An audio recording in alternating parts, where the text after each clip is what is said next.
Call to order the Committee of the Whole for today is 21st. The first item agenda is roll call. Miller, Here. Rosado, Here. Beck, Here. Nah, Chancet, Here. Salvati, Wolf, Here. O'Brien, Here. Callahan, Here. Meitzler, Here. Malay, Here. Ewer, Here. Saron, Here. and McFadden. Here. It's going to be annoying. First, our next item agenda is a reminder to speak into the microphone so that Susan can hear us. Okay. Oh, Citizen Stark, I'm sorry. Forgot her name change. The next item is items removed, added, or changed. Do we have anything? No. Okay, nothing to change. Next up would be matters from the public. Anybody here for anything not on the agenda? Okay, hearing nothing. We'll move on then right into the discussion of the CMAP represented by Holly Hudson, the Mill Creek Watershed Planning Overview. Andrea will start us. Thank you. Hello. Tonight we have Holly Hudson here from CMAP. She started, I feel like it was September, we started this planning process overall with all the municipalities and getting everybody involved. So Scott Buning and myself have been attending some of the workshops that Holly has held as part of the staff involved for the city of Batavia. And I have the watershed map. I'm going to pull it up here in just a second. And then Holly's going to come and talk to us about the watershed plan and the process of that. And I think this is also important because with the recent things that happened in the Mahoney Creek tributary area, I've recently sent out some letters to some consultants to sit down and discuss potential planning processes with that for budgetary purposes for next year as well. So we will be seeing this a little more frequently in the next few years.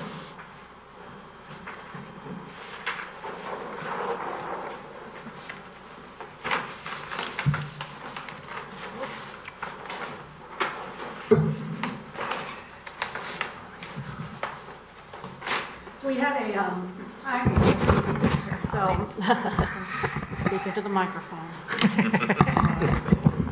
I'm Holly Hudson. I am, if you remember NIPSI, Northeastern Illinois Planning Commission, CMAP merged with CATS, the Chicago Area Transportation, what did the S stand for? Study. Thank you. As you get older, words just, they're out there and they don't come in. But I've been around a while. I don't want to tell you how, over 30 years. So as an aquatic biologist on staff at NIPSI and CMAP. So we have been doing a lot of watershed planning here in Northeastern Illinois, and Mill Creek being the latest. So I just want to, thank you, Andrea, and thank you for having me in front of you here today, and to give you a little overview of the Mill Creek watershed-based planning process. So what I want to just talk about today is give you an overview of watersheds. What is a watershed and why are they important? The purpose and timeline and requirements of a watershed-based plan, the components that go into that, where we are with the Mill Creek plan and next steps, and then adjourn and meet with the Environmental Commission, where we'll get into some like a little workshop identifying how folks think, what are some of the key assets, issues, opportunities, and priorities they see in the Mill Creek watershed. So a watershed is the area of land that drains to a point on the surface of the earth. It could be, a point in a river, a lake. So it's that area, it's defined by the topography, of course, around a water body and the ridges. So you can think of like, the old-fashioned bathtubs with the little 4 feet. Say if a raindrop or the shower water falls on the edge, one edge it's going to go out of the bathtub, one place it's going to go in the bathtub. So that watershed is defined by the ridges around that water body. Mill Creek here we see, it's about a 31 square mile area that drains to the Fox River, starting up in Campton Hills and meandering for about 16 miles down to the Fox River and just south of like an unincorporated Batavia there at the Les Aarons Forest Preserve. There's 3 primary tributaries. One I call the Peck Lake Drain. I don't know if it has a formal name. If anyone knows that, I'll certainly like to hear it. Then the Brundage tributary and the McKee Road tributary. We've divided, well, boundary is based on the Illinois State Water Survey delineation. They've also subdivided the watershed into 11 sub-watersheds. When we look at those, it helps us, as we look at pollutant loads in different part of the watersheds, where we can maybe define and focus projects to help protect and improve water quality. And just in this 31 little square mile area, we have 49 jurisdictions that have some sort of maybe lawmaking power or, taxing districts. We have 4 municipalities, certainly a county, park districts, library districts, school districts, soil and water conservation districts, the townships. So quite a lot packed in this little spot. And then our population in 2010 was about 47 or so folks, and CMAP has projected out to 2040 that it'll grow up to beyond 61,000. So more people moving in to this lovely place. I actually live just upstream in the Fox River watershed. I really enjoy living and working in the Fox River watershed. So any day I can stay out here rather than commute downtown, it's a very good day.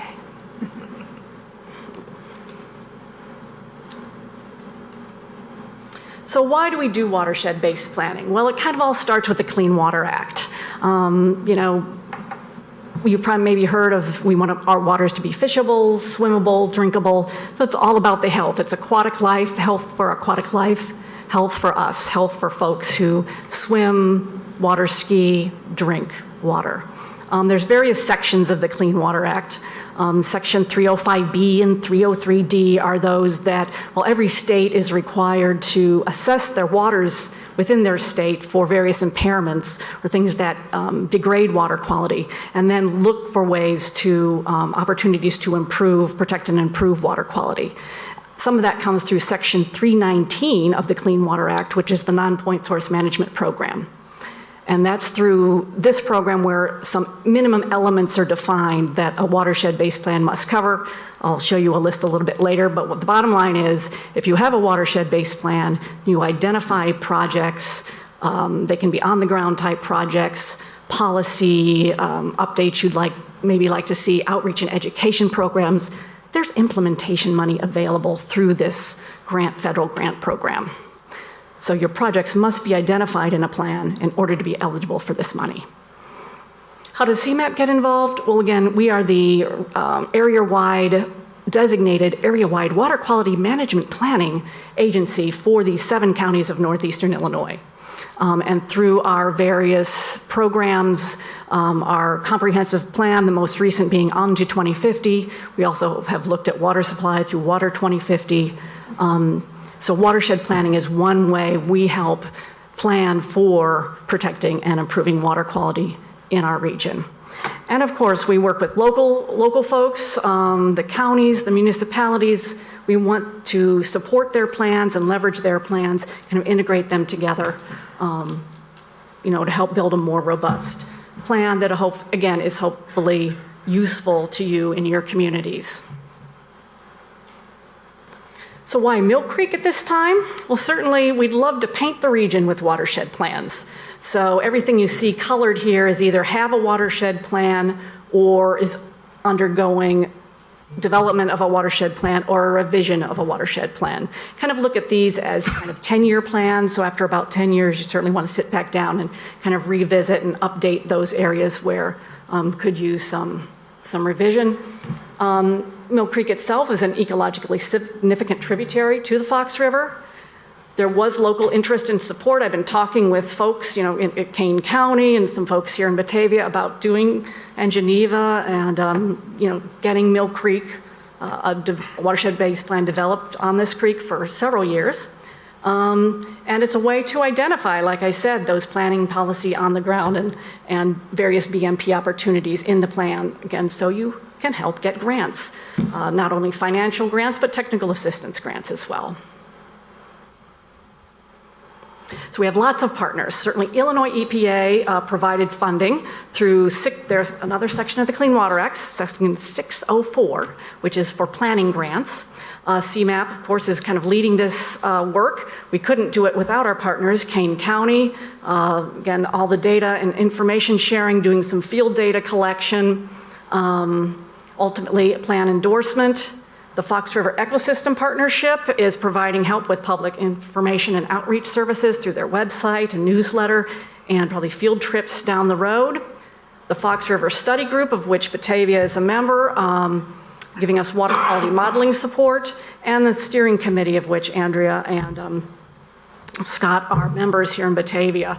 So all the local governments, the park districts, forest preserve districts, environmental communities, homeowners associations, a variety of folks sitting on the steering committee. The focus of these plans is on what's called non-point source pollution. So it's not, point source pollution is that, that comes out of the end of the pipe. Non-point is more diverse, more diffuse. You can't quite put your finger on it, but as water and rainfall and snow melt run across the surface of the earth, they're picking up, soils and other pollutants, oils and greases on the streets, collecting things out of the atmosphere that then run off into our waters. And, too much of any one thing can be bad, causing issues with aquatic life, aquatic habitat, drinking water quality, our recreational enjoyment, etc. These are these 9 minimum elements. So there's certain things that must be addressed in a watershed-based plan. Basically is, what is the water's condition? Why is it this way? And then what can we do about it in a nutshell? If you want to Google that, you can read all about it. I won't go into too much detail, but ultimately what a watershed plan does, we're focusing on a waterway and its tributaries, as well as the lakes, watershed, wetlands, ponds within that watershed. We're bringing folks together in a cooperative manner. You need to establish goals and some objectives. Again, like I said, analyze what are the issues here, what kind of recommendations, what kind of things can we do to help with point, a little bit on point, but again, the focus on non-point source pollution. And the key word here is voluntary. Anything in here is outlining voluntary methods to meet those goals to protect and enhance water quality, then kind of trying to develop some sort of action plan with near-term, mid-term, and long-term actions. And again, the bottom line, support applications for grant funding and technical assistance. So what it isn't, these things are not zoning maps or land use maps or plans or comp plans. We're not designating land uses. They're not a required part of local comprehensive plans, though what we've seen more so is communities referencing watershed plans, whether it's in their comp plan or in their, for example, McHenry County lists them all in their Unified Development Ordinance. So when a development comes in, they will look to the watershed plan to see if, say, there's some priority areas, because there's all sorts of things that are identified through these plans, such as high-valued natural areas. But ultimately, it's not typically, again, a legally binding document. It's typically for guidance. So there's building various steps. So we began this process for Mill Creek. Actually, we started kind of gathering information, building partnerships way back in October 2017. We characterized the watershed. That's a big part of these, called a watershed resource inventory. We brought the steering committee together for the first meeting in July 2018. We talked about the watershed, how we'd characterize the watershed, looking for things we've missed, getting the input of the committee. We set some goals and identified some priorities. And we did a visioning kind of exercise on getting some ideas of some of the assets, opportunities and challenges in the watershed. We're right now into this designing the implementation program as we go around the loop there. So these, this is just kind of a quick, kind of the chapters. There's an introduction. We talk about the watershed, and again, all the watershed resource inventory has all sorts of fun facts. It's kind of like an existing conditions report. And again, our next big step is looking at these watershed protection measures. Then again, some of the requirements, you have to have signed a schedule, criteria, monitoring, again, a part of the 9 elements. So these things tend to be maybe 200, maybe 300 pages. But again, the meat and potatoes are those protection measures. We really want to get in there so you, again, are eligible for funding and technical assistance. So again, like I said, we kind of began in 2017, really started in earnest in 2018, getting things together. Now we're in the light blue phase, kind of drafting the final plan. And we'll be meeting with the various stakeholder members. Yeah, here we are. So where we're at, the watershed resource inventory is largely done. There is a July 2018 draft on our website. You see 2 websites there. CMAP houses information on our Mill Creek page as well as the Fox River Ecosystem Partnership. Actually, Fox River Ecosystem Partnership has pages on many of the watersheds throughout the Fox River watershed. So if you're looking for information, that's a great place to shop for your watershed information. Again, our steering committee meeting, first one in July. We had a public open house in September up there at Peck Farm Park. Now we'll be meeting with the various steering committee members and other stakeholders to, again, get these input on these BMP opportunities. We have a consultant working on doing some existing conditions pollutant load modeling. They're still finishing that up. And then when we get these BMPs for those that are on the ground type of things, like an infiltration basin or a bioswale or something that's collecting stormwater, you can calculate how much pollutant reduction that BMP would cause. And then we'll calculate those things. I have to have a draft plan already, July 1st, so I got my work cut out for me to get at least a draft together with a final draft at 1st of September. We'll have a couple more steering committee meetings as well to provide overview of what the BMPs that have come up so far and talk about, get input on criteria and schedule and things like that. A couple more public open houses. Final plan already September 30th. My golly, I got a lot of work, like I said, cut out for me.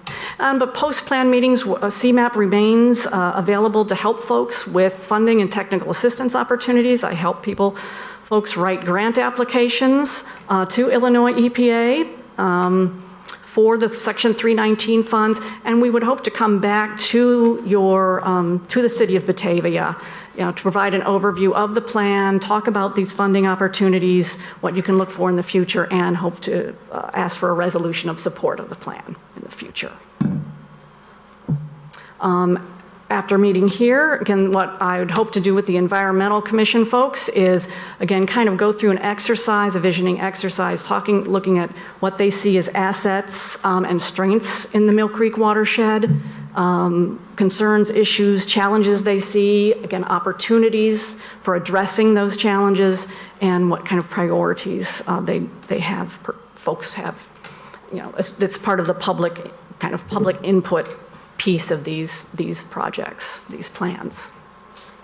So I am obviously always available for any questions, to meet with anyone. Hope to again meet with your staff in planning and engineering public works to get some of these opportunities, BMP opportunities documented in the plan again for that. It's all about being eligible for both hard money and technical assistance. So. With that, any questions? Can we make sure that we get a copy of this PowerPoint so that way we have all the websites, contact information and everything readily available? So Definitely. That would be excellent if we can get that forwarded to everybody. If anybody has any questions or anything. Maybe it'd be something we'll post as well. So that people- What's that? Can we post that on our website as well, your presentation? Oh, please. Excellent. If you can convert it to a PDF, that'd be great. Yeah. Do you have any comments or questions? Mark? Yeah, I mean, I certainly like the idea of all this because I think it's what we need to be doing. Is there any empirical evidence that shows that these plans are making a difference? One of the things you look at is you look at, you calculate, you get your suite of BMPs that folks have identified. We also kind of do a watershed-wide kind of scenario because you can't always think of everything you might like to do. Like 5 years from now, it's like, oh my gosh, I'd like to do an infiltration basin there. There at that crossroads where we're rebuilding the intersection, say. So we try to estimate the pollutant load reduction from our on site-specific and watershed-wide scenarios. And then we do a cost estimate. And then we see what kind of reduction are we going to get in phosphorus and nitrogen. I'm giving you the long answer to this. And what we don't have is the modeling piece, because we're trying to look at the Fox River, and then you're looking down at the Gulf of Mexico. So what we typically have gone with is percent reduction that meets the Illinois nutrient reduction standard. So if we can reduce phosphorus by 25% and nitrogen by 15%, hopefully we're making a difference in the Gulf of Mexico, the Fox River, and Mill Creek. What we don't have is the model to actually tell us if we are. I think the Fox River Study Group is moving toward that, and so we're utilizing their model. So their model has been focused on the Fox River. We've used that to now Mill Creek is kind of a, what you might say, a case study in using the HSPF model in the Mill Creek watershed. So we hope to be able to get you that answer. But it does take, what we really find, it's much more cost effective to integrate best practices in new development rather than retrofit your already built environment. It takes so much more money to retrofit to get that same pollutant reduction. So my encouragement to everyone is, in new development, to really encourage best practices to reduce stormwater runoff. Thank you. Sure. So do you engage like representatives to change laws? So yes, we look at ordinances. We often have done an ordinance review, or it's a recommendation. In some places like that, we've post-plan, we've done detailed ordinance reviews in the city of Elgin, South Elgin, some up in McHenry County, and made recommendations for ordinance updates, for example. So that's in one place. County ordinances, stormwater ordinances, comprehensive plans. We encourage, certain aspects for natural resources and water quality protections. How about statewide?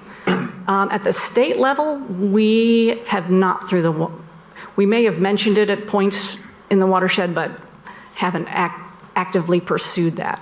Now, through CMAP's On to 2050 plan, we're trying to get a little bit more active in, how can we best leverage our resources, working with partners to better address water quality protection. How about federal? That's a little more challenging. Good question. I think mostly we're working at the state level this time, but federal is certainly on the radar. Things are slipping the other way a little bit on the federal side these days. Dan? Curious if there's a resident watching this or reading this presentation, what steps could they take? I could see somebody seeing this and being overwhelmed and say, how does this apply to me? What am I going to do? What can the average resident do to assist in the objectives of this plan?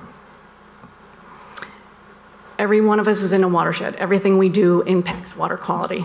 So that would be maybe where they could, look to the city of Batavia. Maybe they have some guidance on what you can do in your own backyard. Maybe that's something that could be developed on a web. So that's one of these could the city develop some sort of outreach and education program that they would like to, put on their website? Maybe promote through schools. I got all sorts of ideas in there. But I mean, just, maintaining, we walk the stream. One of the things we've done is we walk the whole stream length. You can see places where folks put their grass clippings and yard waste on the banks of the stream. Sometimes they think that helps, and it actually doesn't. It just, I see that as one education piece, targeting certain neighborhoods where we saw that frequently, more so higher up in the watershed. We had a for problem with example. that up by the marsh, and an education campaign made a huge difference. It really did. And then I guess my other question would be this. I do recognize that this isn't mandatory. What would it take to make this a little stronger? Do you need the buy-in from 49 jurisdictions? Is that really the biggest problem? I guess we'd certainly like a resolution of support from the municipalities, because where do the differences happen? It happens in your ordinance language. That kind of thing. Well, as most of you know, I have been the chairman of the CMAP Council of Mayors for 22 years. So I'm in there about 3 days a month, and I pass Holly in the hall, but we don't normally talk too much because I'm in there basically dealing with the transportation arena in there. But all those who she works with, I have inner workings with. I just want to share with you. They were very instrumental and I don't know how, if you were involved with it, when we annexed the Mooseheart property, which is south of Batavia. And Bob Dean and a couple of the guys were chatting with me. Jesse was somewhat involved, and he was just kind of starting there at the time. And we did because this thing runs right through Mooseheart. We have this tributary to Mill Creek, which starts up at the Delnor Hospital parking lot in St. Charles and wanders through Geneva through a bunch of shopping center parking lots and picks up all the residual from there, and then comes into Batavia on Fabian Parkway between Western Avenue and Randall Road, and it crosses over and goes into the infamous Brayburn Marsh, which, as you may remember, was the big, some of you probably don't remember, but it was a very controversial development about whether or not we were going to allow it. But the marsh that's there now was made kind of by the developer who had bought the land and already got the zoning to zone it commercial, so it was kind of anyway, when we went across Randall Road with this thing, we picked up 108 acres, which is right behind the Walmart and the Sam's Club, and meanders through that new MI home subdivision that we're about to start to see some construction on. So we've got one of the largest water storage areas in the area there around Randall Road and Fabian Parkway. They're between the Walmart and where Sam's Club and all that area wandering behind there. So we've got all kinds of storage to let this thing sit. But then when we get down there by the Catholic Church on Main Street, this is where the tributary and the main line come together. And that all flows in underneath Randall Road there, right by south of Main Street there, about 1,500 feet, and goes into the Mooseheart Lake. And that was a very interesting, because the creek goes right into the lake, and then the lake eventually drains off into a smaller creek and then goes into the Fox River. So that's the history with this. But as some of you were, I don't know if we're here, we made a deal with Mooseheart when we annexed the 494 acres a couple years ago, that we would set aside a refinement area there right by the Mooseheart Lake. And so as part of their annexation, they've agreed to 59 acres of non-buildable property that will be acceptance of more water, because if they build some stuff there, they're going to need some water storage themselves for whatever it is they're going to do. So we've got an excess now well over 200 acres of land in Batavia that is storage area for this, and to help clean it up and retain it. And largely, with the help of Holly and her staff in there, we've been able to kind of ID and figure out how much land we would require from the various development partners out there, Mooseheart being the big one when we did this. So I'm kind of proud of the fact that we really have done some far-sighted planning and land use as it applies to water, stormwater management, and how it all comes together. Because in 1996, we went through hellfire and damnation because that whole creek backed up, it overflowed Main Street. We didn't have the Brayburn Marsh. We didn't have all this good stuff. And that's when we had to issue $3 million in bonds, which we paid off through sales tax. Basically to go in there and change a lot of stuff and make a bigger Brayburn Marsh and put a whole bunch of stuff in and get the subdivision that's right behind Ace Hardware there out of the watershed. because that whole thing flooded in that thing. We had water in every house out there. So we got all that taken care of, so we don't have that second ward, I don't think, or the seventh ward, whichever that is, doesn't have that problem there on Saratoga subdivision, Charleston, and that area, because that was a floodway by itself because of when it was built. And I wasn't the mayor when that was done, but that was badly designed because it didn't have any water retention at all. And I was able at the time to go in and talk to the CMAP, well, it wasn't CMAP then, it was CAT staff and the Northeastern Illinois Planning Study and Commission. And so they were helpful in trying to tell us how much land we should be requiring from some of this other peripheral development that later took place. And so this MI Homes thing that we're now doing, they're being required to donate a fair share of land in their subdivision to it too. And we're talking about building a bridge that'll connect their subdivision with Cambridge to the northwest of it there. And that will also probably be designed to serve as somewhat of a water holding area to keep some of that water back in the marsh, the Brayburn Marsh, so we can accept it into the creek, because Mill Creek will flood on us if we don't watch it very carefully. And we now, I think, have built into it the controls, and I would give the CMAP staff a lot of credit for helping advise us on that, how to do that, because we really have built into place there a lot of stuff through that. So it is a very good thing.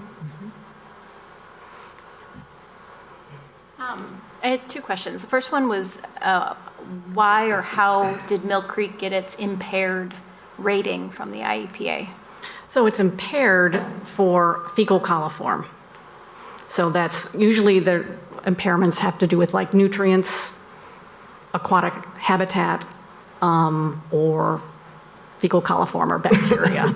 So it's kind of loosely based. I mean, there aren't a lot of water samples that support that. So, you know, if you at some point, if we can show that there's not a fecal coliform impairment, it can be delisted from the 303D list, which is the impaired waters list. So, I mean, through our modeling, we'll look, and modeling fecal coliform or bacteria is extremely difficult. We have limited data. We're trying to the consultant is trying to calibrate the model for what little data there is. But I think overall, you know, Mill Creek is a pretty high quality creek. You know, was it, you know, that a goose or a deer crossed the stream the day they collected a water sample? I don't know.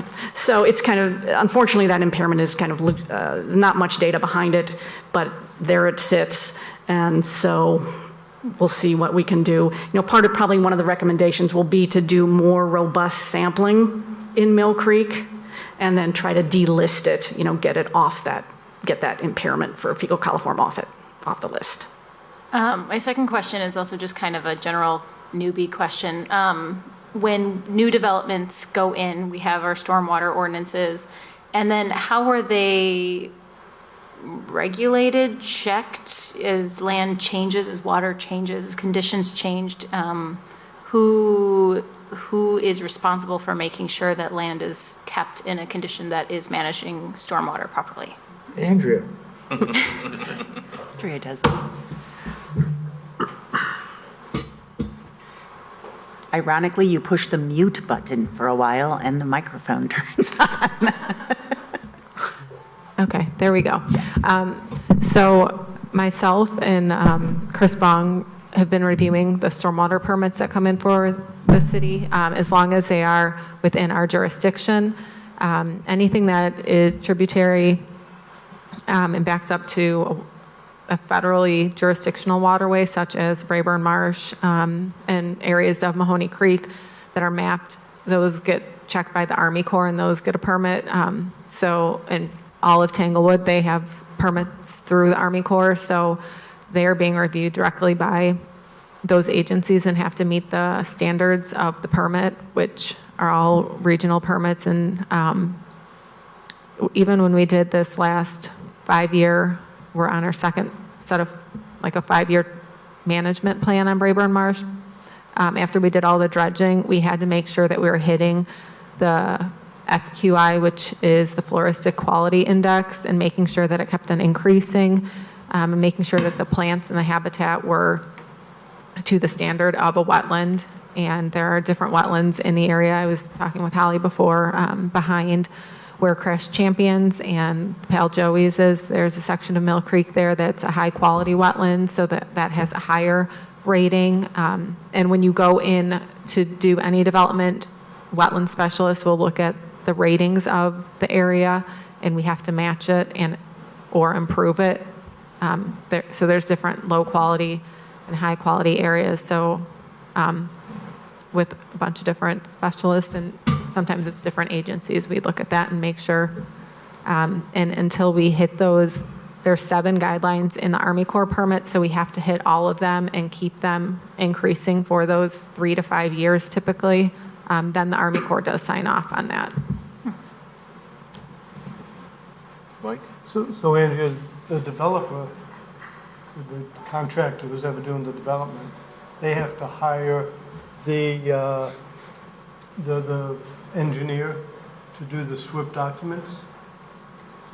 They typically hire an ecological company, so I believe Tanglewood has both PISO and NCAP working for them, and they're preparing the reports and all that information. They're separate. The city does not partake in any of that. It's all on the developer to provide all that information and get all the approvals. And then once they do, then they can turn those over to the homeowners association, which then they end up following the long-term management plans that were approved through the said and required permits. But during construction, who ensures that the contractor adheres to that document? For the Army Corps, and even our developments, it's Kane DuPage Soil and Water Conservation District that is the eyes and ears of the Army Corps that comes out and monitors. And they send us reports. They go and look after rainfall, snowfall. They've been quite busy lately, and we've been getting lots of reports, checking all that stuff with silt fence and inlet filters and making sure all of that is monitored. Thank you. Yeah. One thing I would recommend to the members of the city council is that in the Brayburn Marsh, which is the area right between the movie theater and the post office to the south, and the Family Dollar and Smashburger and Sam's or Trader Joe's to the north, we've got a raised causeway that goes from the north end of that to the south end of it, and you can walk out there on it. And when that was put in, I was very much involved in that discussion, because at the time, the Batavia Fire Department had some real fears about that area there, because it's all dried high grass and bushes that never get cut or anything else. And the fire department was afraid that some night that baby could really be a dramatic fire out there with all that brush if it just lays there for year after year after year and never gets burned. So they wanted some way that if something happens out there, they could go out into that marsh and effectuate some firefighting or rescues or whatever needs to be done. So we had the developer, much to his dismay, had to construct a non-burnable causeway that's made out of metal. It's a walkway that runs from the north end of that, almost down to the parking lot wall there by the movie theater, and it goes up there. And if you're not doing anything someday and you want some exercise, I invite you all to go out there and park your car there in the little park there off of Western Avenue and take a hike in there. I go in there with some frequency and look at it. It's very interesting. There's great scenes of nature in there, but you're up above the water level and you're walking amongst all the trees and everything, and you can just, once you go all the way to the south, there's no other way to go but to turn around and walk your way back out.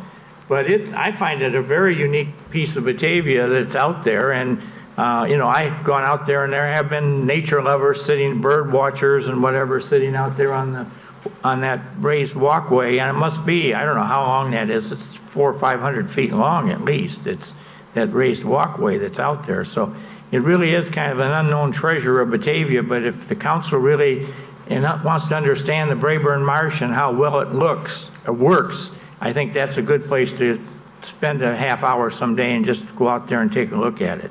Mayor, can I add, though, they probably should talk to either you or myself who has been out there, because it's not easily found, the pathway, and you need to make sure that it's not probably in conditions where it's been raining a lot, since it is pretty wet and you have to traverse a little way through the marsh to get there. Maybe we should go out there and stake out a little route for it.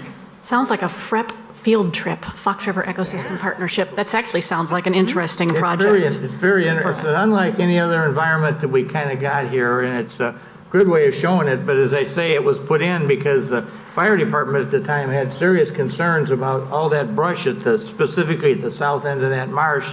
If it ever catches on fire some night, that's going to be a real dramatic fire for a few minutes when that baby's... They don't do burns of that one? They do burns of some? They do parts of it, but they've never really burned the big chunks. There's high trees and bushes that are 20 feet tall back in there. Right behind my house. Yeah, right by his house.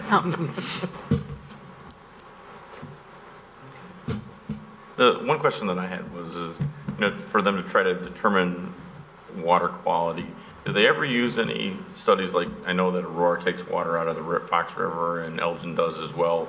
Do they ever monitor, do they record like their beginning qualities of the water that they remove from the river? So you'd have something to baseline, over the last 20 years or the next 10, 20 years.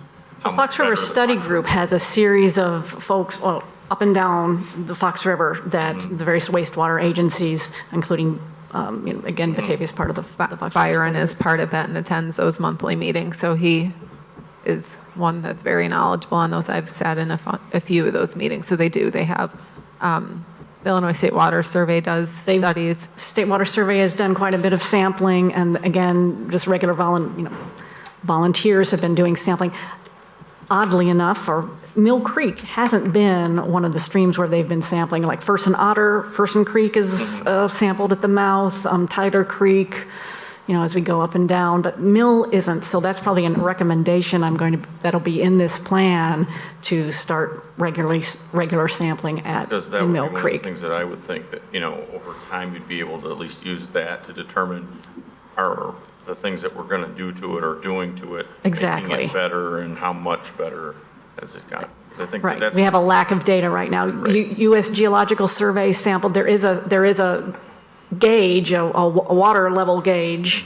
Is that Deer Path Road? It is on the bridge. And USGS sample, one sample, back in, I can't remember, 96, or 2006 or something. So yeah, just not enough data. That'll be a recommendation in this plan.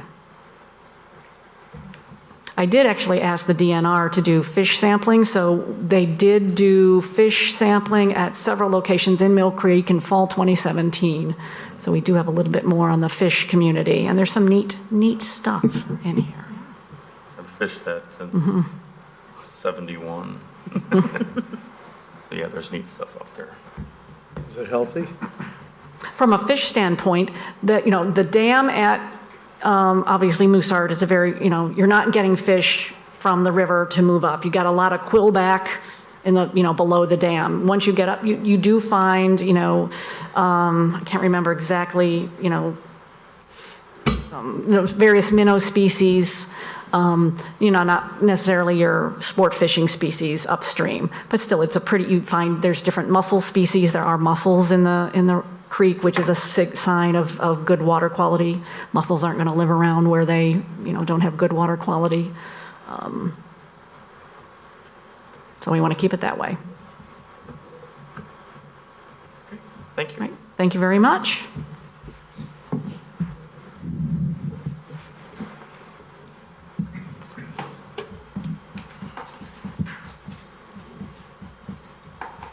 I can put just a copy of this up on, if I put it on the. Okay. Great, thank you. Next up on the agenda is project status.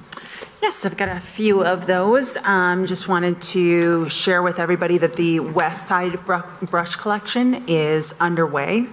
And also, we're receiving a lot of contact from people who live in properties that are located within the zone identified for the Gateway Improvement Program. Receiving a lot of contacts about that program. So thank you very much for your support of that program. It seems to be garnering a lot of interest.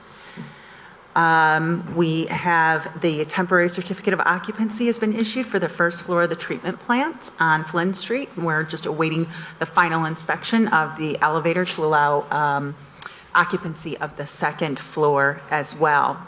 The Raising Cane's development project is underway, and so there's the demolition of the former Avenue Chevrolet buildings has begun this week and is underway.